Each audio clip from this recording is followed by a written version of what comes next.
स्वागत है आप सभी का एक बार फिर से पूर्ण गैस का व्यवहार तथा गति सिद्धांत ऑब्जेक्टिव क्वेश्चनों की संख्या चल रही है। उस समय पार्ट 2 हम लोग देख रहे हैं behaviour of the perfect gases in the kinetic theory. Last वाले वीडियो की अगर बात करें तो लास्ट वाले वीडियो में हमने क्वेश्चन 10 तक ऑब्जेक्टिव क्वेश्चंस खत्म कर लिए थे। आज 11 से लेकर 20 तक हमारा टारगेट है। आइए स्टार्ट करते हैं। क्वेश्चन नंबर 11 आपके सामने, किसी गैस के अणुओं की औसत गतिज ऊर्जा अगर दोगुनी कर दी जाए तो क्या फ़र्क पड़ेगा। तो पहला ऑप्शन, स्थिर आयतन पर उसका दाब दोगुना कर दिया जाए। बी, स्थिर आयतन पर उसका दाब आधा कर दिया जाए। सी, स्थिर आयतन पर उसका दाब दोगुना कर दिया जाए। या स्थिर ताप पर उसका दाब आधा कर दिया जाए। इस क्वेश्चन को सॉल्व करने के लिए हमको सबसे पहले पी और ई में संबंध देखना पड़ेगा कि प्रेशर पी और गतिज ऊर्जा ई में क्या संबंध होता है। तो जिन लोगों ने पहले का मेरा वीडियो देख रखे हैं वो सीधे सीधे कर पा रहे होंगे कि P इक्वल्स टू होता है 2/3 ई के बराबर। और यहाँ से अगर ई का मान निकाला जाए, क्योंकि चेंज यहाँ पर औसत गतिज ऊर्जा में प्रेशर के कारण कर रहे हैं, तो यहाँ पर सीधा सीधा मान निकालेंगे आप ई और पी के बीच में। तो यहाँ से सीधा स्पष्ट है कि और ई और पी एक दूसरे के समानुपाती हैं, प्रोपोर्शनल हैं। ई का मान 3p/2 आप लिख सकते हैं। और यहाँ से स्पष्ट है कि ई और पी एक दूसरे के समानुपाती है, यानी ई प्रोपोर्शनल पी। जैसे जैसे पी का मान बढ़ाएंगे ई का मान बढ़ेगा, या ई का मान बढ़ाएंगे तो पी का मान बढ़ेगा। तो औसत गति ऊर्जा में अगर आपको दोगुना करना है तो सीधी बात है कि उसका दाब भी आपको दोगुना करना होगा। अब दाब दोगुना करने के लिए कौन सा ऑप्शन आपका सही रहेगा, तो ऑप्शन ए, स्थिर आयतन पर उसका दाब दोगुना करना पड़ेगा। इसका ऑप्शन सही रहेगा ऑप्शन ए। अगले क्वेश्चन पर आते हैं। 12, एक बर्तन में 1 मोल ऑक्सीजन तथा 2 मोल नाइट्रोजन का मिश्रण 300 केल्विन ताप पर है। प्रति O2 अणु तथा प्रति N2 यानी नाइट्रोजन अणु की औसत गति ऊर्जाओं का अनुपात क्या होगा। तो इसमें ज़्यादा सोचने विचारने का प्रश्न नहीं है। जिन्हें फॉर्मूला ध्यान है, E इक्वल्स टू 3/2 kT। और इस फॉर्मूले में, इस सूत्र में आप ये देख पा रहे हैं कि इसमें कहीं पर भी टेम्परेचर के अलावा और कोई चीज़ वेरिएंट नहीं कर रही। कहने का मतलब ये कि O2 और N2 यानी नाइट्रोजन और ऑक्सीजन के मॉलिकुलर वेट यानी अणुभार की बात की जाए तो यहाँ पर कहीं भी अणुभार आपको शो नहीं हो रहा है। फॉर्मूले में उसका कहीं भी यूज़ नहीं है। यहाँ पर ई की जो वैल्यू डिपेंड कर रही है के और टी के ऊपर। के जिसे हम बोल्ट्जमैन कांस्टेंट कहते हैं, जो एक नियतांक है। अब बचा केवल टी, जिसको हम परमताप बोलते हैं। और इन दोनों ही गैसों के लिए परमताप एक समान है, 300 केल्विन यानी 300 केल्विन पर। तो ई के मान ई का जो मान है वो टी के ऊपर डिपेंड कर रहा है, और टी का मान दोनों के लिए एक जैसा है, इसलिए गति ऊर्जाओं का अनुपात में कोई चेंज नहीं होगा, दोनों का एक जैसा होगा। ऑप्शन सही होना चाहिए 1:1, 1:1, यानी ऑप्शन ए इसका सही है। नेक्स्ट क्वेश्चन, क्वेश्चन नंबर 13, यदि m द्रव्यमान और u वेग वाला एक अणु किसी दीवार पर लंबवत टक्कर मारता है और -u वेग से लौटता है तो दीवार पर कितना आवेग होगा। तो उसको समझ लेते हैं। सबसे पहले आवेग और दीवार पर टकराने से उसका क्या मतलब है। सबसे पहले आवेग की परिभाषा अगर देखी जाए तो आवेग को बोलते हैं इम्पल्स। इम्पल्स इक्वल्स टू होता है फोर्स इनटू समय अंतराल यानी डेल्टा टी। फोर्स की डेफिनेशन अगर देखी जाए तो the rate of change in moment with respect to time, यानी एफ इक्वल्स टू आप लिख सकते हैं delta p upon delta t. देखते रहिएगा सभी लोग सामने से। और डेल्टा टी का जो मान है यहाँ पर दोनों के लिए कैंसिल आउट होगा और रह जाएगा केवल डेल्टा पी। इसका मतलब ये हुआ कि आवेग इम्पल्स चेंज ऑफ मोमेंट यानी संवेग परिवर्तन के इक्वल होता है। अब इस प्रश्न में आपको सबसे पहले ये चेक करना है कि इसका संवेग कितना परिवर्तित होता है। तो संवेग परिवर्तन के लिए आपने फॉर्मूला होगा delta p this equals to P2 - P1। P2 - P1। Starting में अगर उसका द्रव्यमान m था और वेग था u, तो स्टार्टिंग में जो उसका वेग हो, उसका संवेग होगा, मोमेंट होगा, वो होगा m इंटू यू के बराबर, जिसको हम कहेंगे P1। ठीक है, अभी सबकी वैल्यू प्लेस कर देंगे। सेकंड केस में जब वो -v वेग से टकरा कर वापस लौटता है, उस समय जो कंडीशन है P2, क्योंकि एक सदिश राशि है, वेक्टर क्वांटिटी है संवेग, तो यहाँ पर जो होगा m इंटू यू, ये हो गया उसका वापस लौटने इस समय संवेग यानी P2 का मान। अब यहाँ पर आप दोनों की वैल्यू को प्लेस करेंगे तो -P2 की जगह आप रखेंगे माइनस का m इंटू यू। इसी तरह से माइनस चिन्ह लगा के P1 का मान लगाएंगे जो है प्लस का mu। तो दोनों ही वैल्यू आपकी -u दोनों आपके कितना हो जाएगा, माइनस का 2mu हो जाएगा।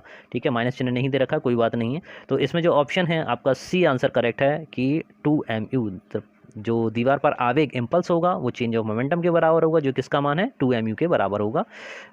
एक और बात कहनी थी कि डियर स्टूडेंट सभी लोग, ये आपका चैनल है और एक बहुत अच्छा माध्यम है। जो भी बच्चे कंपटीशन की तैयारी करने के लिए जाते हैं उस समय थ्योरी पढ़ने का टाइम नहीं होता है कि आप एक टॉपिक को समझें। बहुत सारे क्वेश्चन जो विभिन्न परीक्षाओं में कई सालों से आते रहे, जो मैं इस सीरीज में शामिल भी कर रहा हूँ। आप किसी भी परीक्षा को देने से पहले इन सभी क्वेश्चन को अगर एक बार देख के जाएंगे तो इसका बहुत अच्छा लाभ आपको अपने उस एग्ज़ाम में मिलेगा।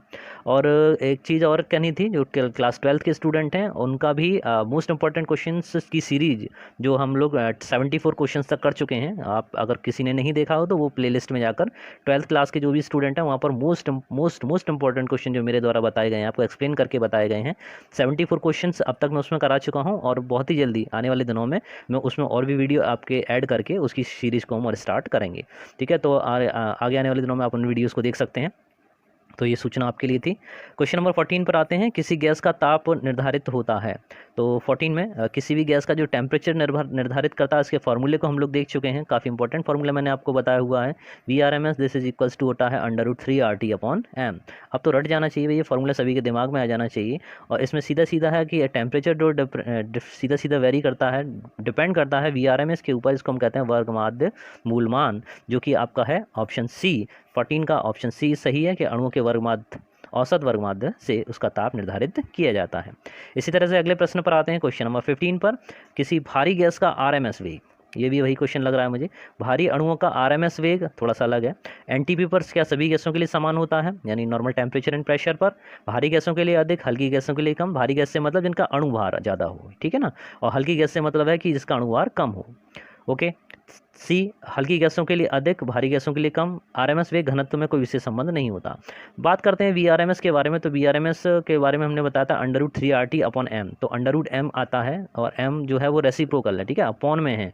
अपॉन का मतलब ये हुआ कि अगर M का मान ज़्यादा होगा तो V का मान कम होगा, M का मान कम होगा तो V का मान ज़्यादा होगा। ये एक दूसरे के उल्टे चलेंगे भाई। तो हल्की गैसों से मतलब है कि जिसके लिए M का मान कम हो, ठीक है ना, तो हल्की गैसों के लिए इसका मान कम होगा, उसके लिए VRMS का मान अधिक होगा। तो सी ऑप्शन पे जरा ध्यान देख दीजिए, हल्की गैसों के लिए अधिक और भारी गैसों के लिए कम।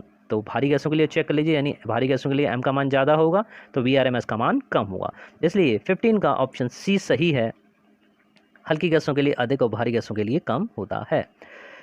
नेक्स्ट क्वेश्चन पे आते हैं 16 यदि किसी बर्तन में बंद गैस के अणुओं का वर्गमाध्य मूल वेग दोगुना कर दिया जाए, उसका दाब कितना हो जाएगा भाई, ठीक है ना। तो 16 क्वेश्चन पे आप देखेंगे 16वां क्वेश्चन, किसी बर्तन में गैस के अणुओं का वर्गमाध्य मूलमान दोगुना कर दिया है, दाब कितना गुना हो जाएगा। तो उसमें फंडामेंटल फार्मूला आपका पहला वाला वही कि 1/3 M × N V² RMS upon capital V, ठीक है। तो यहाँ पर जो कैपिटल V है उसका आयतन है, और VRMS पे अगर फोकस करें तो ये उसकी वर्गमाध्य मूल चाल। इसी को वो दोगुना करने के लिए कहा, इसी के करा इसके ऊपर डबल कर दिया जाए। तो दोगुना यानी डबल करने पर, क्योंकि स्क्वायर लगा हुआ है तो दोगुना करेंगे आप, यहाँ पर 4 टाइम्स हो जाएगा। तो 4 टाइम्स होते ही ये वैल्यू इसकी कितनी हो जाएगी, 4 गुना हो जाएगी, यानी दाब पहले से 4 टाइम्स यानी 4 गुना हो जाएगा। 16 का सी ऑप्शन इसका सही है। नीट की परीक्षा जो भी छात्र दे रहे हैं, नीट यानी मेडिकल एग्जामिनेशन की जो भी बच्चे तैयारी कर रहे हैं, उनके लिए चैनल ये बहुत है, वरदान है। ये नहीं कि मैं अपने चैनल की तारीफ़ कर रहा हूँ, आपने भी जिन जिन छात्रों को या जो भी छात्र मेरे इस चैनल से जुड़े हुए हैं वो रियलिटी में आप देखेंगे तो इस जैसा चैनल यूनिक है। अब तक मैंने ऐसा चैनल नहीं देखा, ठीक है, कि आपको एक्सप्लेन करके एक एक चीज़ बताई जा रही है, एक्सप्लेन किया जा रहा है, टू द पॉइंट मैटर है। कोई फालतू की हम लोग चीज़ डिस्कस नहीं करते हैं, कोई फालतू के मैटर नहीं करते हैं, टू द पॉइंट बात करते हैं। और मैं यही चाहूँगा कि आप जितने भी आपके छात्र हैं, जितने भी आपके शिष्य, आपके जितने भी स्टूडेंट्स, अगर कोई टीचर देख रहे हैं तो अपने शिष्यों में बिना किसी भेदभाव के, बिना किसी केवल एक शिक्षक की भांति सब तरफ अपने एक ज्ञान के प्रसार के लिए इस चीज़ को शेयर करें, सभी को बताएं। फ्रेंड्स भी एक दूसरे में बिना किसी प्रतिस्पर्धा के बताएं, एक दूसरे को इसका लाभ सभी तक पहुँचे, ठीक है ना। तो ऐसी उम्मीद के साथ में आगे वाला क्वेश्चन देखते हैं। 17 पर आते हैं, यदि किसी गैस की स्वतंत्रता की गोटी F दे रखी है तो गामा का मान कितना होगा।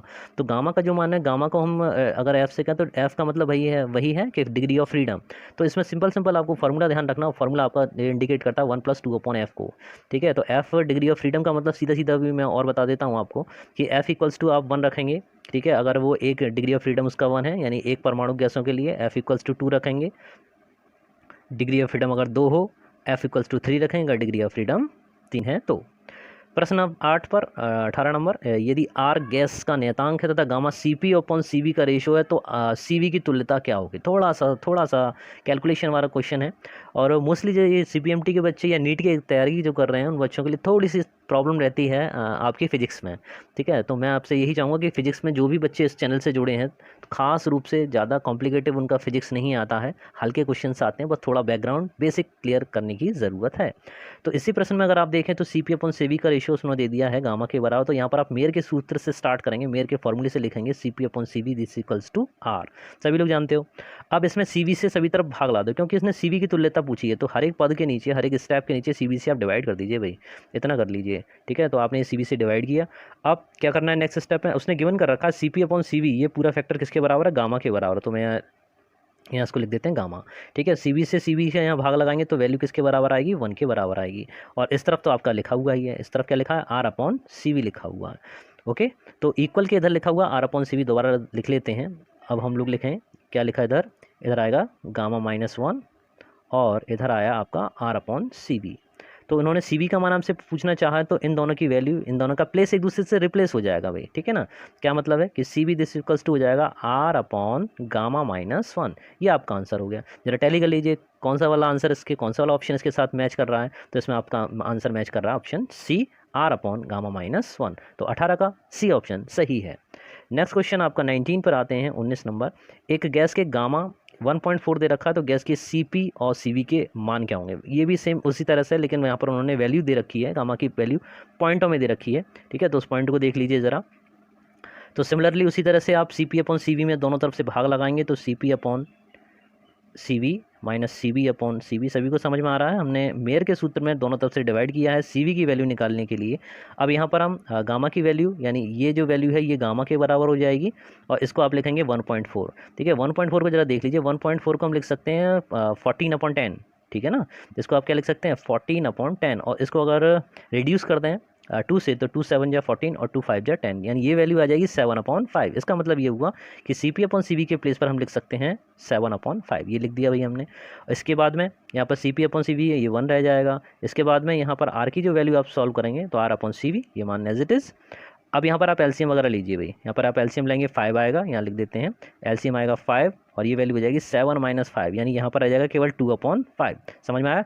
इसके प्लेस पर आप लिखेंगे 2/5, देखिए कैसे। हाँ, तो यहाँ लिखा आपने 2/5, और उधर जो वैल्यू लिखी थी वो कितनी लिखी थी, R/CV के बराबर, यानी यहाँ से जो CV का मान आएगा वो कितना आ गया आपका 5R/2 के इक्वल, ओके। तो 5R/2 वाला कई सारे ऑप्शन आपके सामने हैं, लगभग सभी में तो नहीं, A, C और D में दे रखा है 5R/2, CV की वैल्यू होगी। अब मेयर के सूत्र का अगेन यूज़ कीजिए, जो कहता है CP - CV this is equals to R के बराबर। तो CP का मान आप निकालना है, और CV का मान हमने जो यहाँ से कैलकुलेट किया ये आ चुका है 5R/2 this is equals to R के बराबर। इसको उस तरफ ले जाएंगे, इक्वल के इस तरफ ले जाएंगे तो प्लस का हो जाएगा, और तो वहाँ पर लिखेंगे आप CP equals to R plus 5R/2। देखिए, इस ऑब्जेक्टिव श्रृंखला को आप जब भी करने बैठें तो एक पेपर कॉपी हमेशा अपने पास रखा करिए, और मेरे सवाल को बताने से पहले, ठीक है, आंसर को बताने से पहले उसको अपने आप करने की कोशिश किया करिए।